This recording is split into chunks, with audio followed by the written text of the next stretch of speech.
Hi guys! Bumili pala ako ng big umbrella. Ilalagay ko siya sa harap ng tindahan namin dahil pag ganitong buwan nakaharap nga dito yung araw.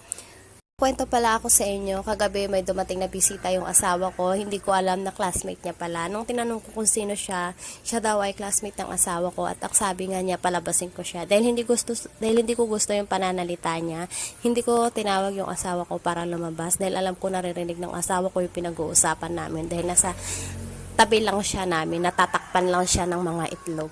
Hindi ako kumikibo, sabi niya, sino ka ba, anak ka ba niya? So, hindi ko talaga siya totally sinagot dahil nung pagdating pa lang niya, hindi ko na gusto yung tabas ng bibig niya. Lumabas nga yung asawa ko at nagkwentuhan sila hanggang sa sabi niya, pagbalot mo ko ng itlog, 5 piraso, bayaran ko na lang bukas. At bigyan mo rin ako ng mantika, bukas ko na lang bayaran lahat. Yung parang nag-utos siya na siya yung may-ari. Sabi ng asawa ko, may pakibalot mo ngayon 5 itlog at bigyan mo siya ng mantika. Hindi ako tumayo at